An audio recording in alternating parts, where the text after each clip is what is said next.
Hello दोस्तों, मैं हूं आपका मनोचिकित्सक दोस्त डॉक्टर सिद्धार्थ असवाल, मस्तिष्क मनोरोग, नशा मुक्ति एवं यौन रोग विशेषज्ञ। दोस्तों, आज बहुत ही एक बर्निंग पॉइंट के बारे में अपन बात करेंगे और वो पॉइंट है नशा। दोस्तों, आज हमारे समाज के अंदर सृष्टि का सम्राट बनने के लिए मनुष्य किस प्रकार पतन के गर्त में गिरता जाता है और अपने पवित्र शरीर के अंदर बहुत सारे नशे डाल डाल के उसको तिल तिल कर जलती हुई चिता के समान बना लेता है। और इस चिता के अंदर उस नशा करने वाले व्यक्ति के परिवार का भविष्य, उनके बच्चों का भविष्य, उन सबकी पढ़ाई लिखाई, उनके सारे सपने, उनकी आकांक्षा, उनकी इकोनॉमिक हेल्थ, उनकी सोशल लाइफ, सब कुछ जलकर खराब हो जाती है। और व्यक्ति जो नशा करता है वो अंधकार के दलदल के अंदर इस तरह से फंस जाता है कि बस उसका सब कुछ खराब हो जाता है। तो दोस्तों, हमारे इस क्षेत्र के अंदर, हमारे देश के अंदर डोडा पोस्त और अफीम का सेवन है वो बहुत ही मात्रा में, अधिक मात्रा में किया जाता है। तो आइए हम इस वीडियो के अंत तक बने रहिए, जानते हैं कि डोडा पोस्त अफीम क्या होता है, कैसे लोग इसके दलदल में फंसते हैं और फिर हम कैसे इस दलदल से बाहर निकले। तो हम आज इस वीडियो के अंदर विस्तार से बात करेंगे। दोस्तों, डोडा पोस्त और अफीम है वो एक प्लांट से बनाया जाता है। अफीम का एक पौधा होता है जिसे पेपावर सोमनीफेरम नाम से जानते हैं। इस पौधे के तना होता है, पत्तियां होती है और उसके ऊपर एक फल लगता है जिसको डोडा कहते हैं। उस डोडो के ऊपर जब वो कच्चा होता है तो उस पर चीरा लगा के और छोड़ दिया जाता है। तो थोड़े दिनों बाद चीरे से कुछ दूध निकलता है जो बाहर निकल के ब्लैक ब्लैक सा हो जाता है। उस दूध को अफीम कहा जाता है। जो डोडा बचा हुआ है उसको सुखा के पीस लिया जाता है, उससे डोडा बनता है। और जो प्लांट है, उसका तना है और पत्तियां हैं, उनको सुखा के पीस लिया जाता है और उसको हम पोस्त के नाम से जानते हैं। तो इस प्रकार से डोडा पोस्त और अफीम बनाया जाता है जो एक पौधे से ही बनाया जाता है। इसका सेवन क्यों करते हैं लोग? इसके सेवन करने के लिए बहुत ही प्राचीन काल में अभी इसका सेवन किया जाता था। इसका कारण दोस्तों कि इसके अंदर जो है दर्द निवारक कुछ केमिकल होते हैं जिसे हम कोडीन के नाम से जानते हैं, मोर्फिन के नाम से जानते हैं, थीबीन के नाम से जानते हैं। ये सारे केमिकल इसके अंदर होते हैं। तो इसकी प्रॉपर्टी होती है कि ये दर्द निवारक होती है। आदिकाल के अंदर जब दवाइयां बहुत कम थी तो लोग हार्ट अटैक का बहुत सीवियर दर्द होता था तो अफीम का सेवन करवाते थे। कोई बहुत ज्यादा फ्रैक्चर हो गया हो, बड़ी लॉन्ग बोन टूट गई हो, उससे असाध्य दर्द हो रहा है, असहनीय दर्द हो रहा है, तो अफीम का सेवन करवाते थे। कैंसर का दर्द जो रुकता नहीं था, दवाइयां इतनी उपलब्ध नहीं थी, तो लोग सेवन करते थे कि उससे दर्द से रिलीफ मिल जाए। या फिर बहुत ही एक असाध्य खांसी होती थी, उसके अंदर भी अफीम का सेवन करते थे। तो ये जो आदिकाल में ये प्रचलन था। फिर धीरे धीरे क्या हुआ कि लोग इसको वर्क परफॉर्मेंस बढ़ाने के लिए, सेक्स पावर बढ़ाने के लिए लेने लगे। सामाजिक कुरीतियों के अंदर इसको शामिल कर लिया गया कि समाज के अंदर जब भी कोई विवाह आगे आदि कुछ होता है तो ऋण के रूप में भी अफीम को देने लग गए। तो इस तरह से हमारे प्रचलन में आता गया। और वर्तमान समय के अंदर अफीम से जो हमारी युवा पीढ़ी है जो अफीम के दलदल में वो फंस रही है, उसका सबसे बड़ा कारण होता है पीयर प्रेशर। पीयर प्रेशर का मतलब होता है एक दोस्त बोलता है कि यार बहुत आनंद आता है, इससे बहुत अच्छा लगता है, इसको एक बार ले लो। जबरदस्ती वो दोस्त उसको देता है और फिर दो चार बार के बाद में वो खुद ही उस पर डिपेंड हो जाता है और उस कंटिन्यूटी के अंदर आ जाता है। तो पीयर प्रेशर एक बहुत बड़ा कारण है। कुछ लोग अज्ञानतावश लेते हैं, कुछ लोग खुशी जाहिर करने के लिए ले लेते हैं, कुछ लोग टेंशन के अंदर ले लेते हैं, कुछ लोग इसको अपनी सेक्स पावर बढ़ाने के लिए भी काम में लेते हैं, जो कि बहुत ही मिथ्या है।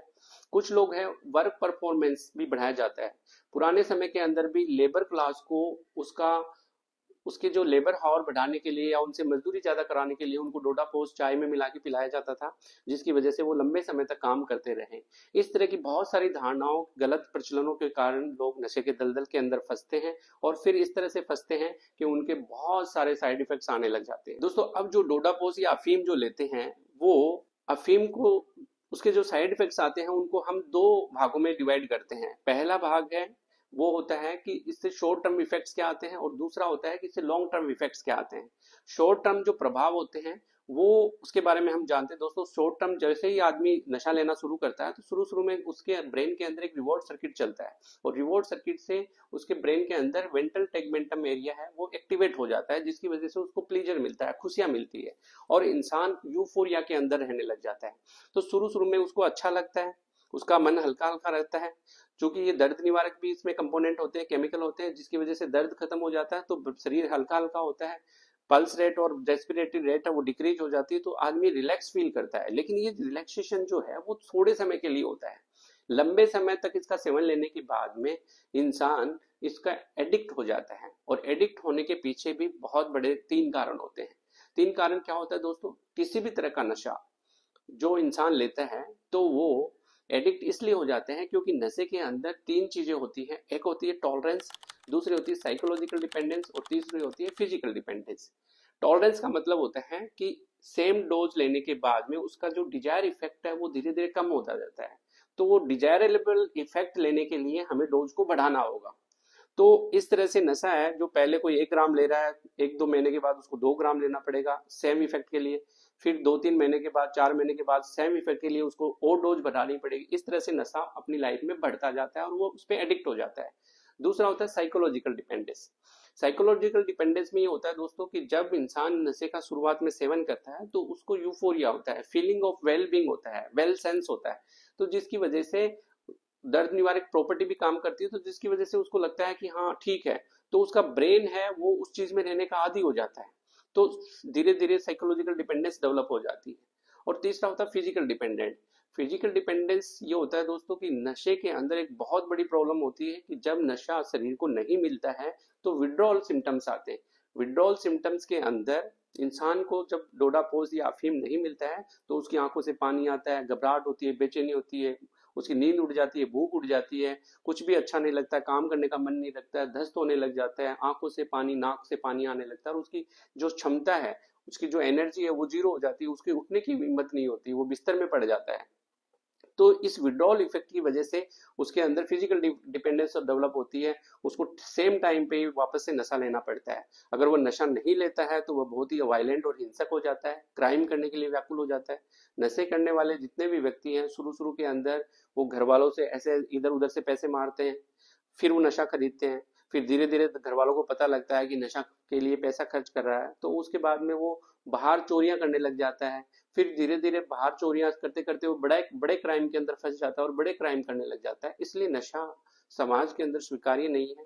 ट्रीटमेंट को लेके बहुत सारे लोगों के अंदर गलत धारणाएं बनी हुई हैं कि नशा छोड़ने की वजह से पैरालिसिस हो जाता है, हार्ट फेलियर हो जाता है, या फिर नशा छूटता ही है नहीं है। नशे को छुड़ाने वाले डॉक्टर वो नशे की दवाइयां देते हैं, उन दवाइयों में अर्जा के रख देते हैं। तो ये सारी भ्रांति है दोस्तों। नशे का ट्रीटमेंट संभव है। नशे का ट्रीटमेंट करने के लिए बहुत ही इंपॉर्टेंट पार्ट ये है कि आप नशे को छोड़ने के लिए सबसे पहले अपने मन को मजबूत करें, अपने अंदर मोटिवेशन को जागृत करें, और खुद सेल्फ मोटिवेटेड हो कि मुझे इस दलदल से बाहर निकालना है।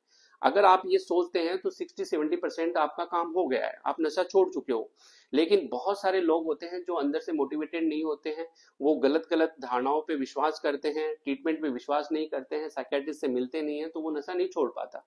जबकि वर्तमान समय में डोडापोस्ट अफीम छुड़ाने के लिए बहुत ही अच्छी मेडिसिन आ चुकी है, जिनका उपयोग करने के बाद हम नशे को आसानी से छोड़ सकते हैं, और उसके अंदर हमें एडमिट भी नहीं होना पड़ता, इतनी अच्छी मेडिसिन आती है। तो नशा तो छोड़ा जा सकता है। सबसे इंपॉर्टेंट चीज है कि आप सेल्फ मोटिवेट हो। दूसरी बड़ी इंपॉर्टेंट चीज है कि आप प्रॉपर साइकियाट्रिस्ट से मिलके ट्रीटमेंट लें, और ट्रीटमेंट के बाद में नशे को छोड़े और इस दलदल से बाहर निकल के समाज की मुख्य धारा से जुड़िए। दोस्तों वीडियो कैसा लगा कमेंट्स करके बताइए, और इसी तरह के बहुत सारे वीडियो देखने के लिए चैनल्स को सब्सक्राइब करिए। जय हिंद, जय भारत।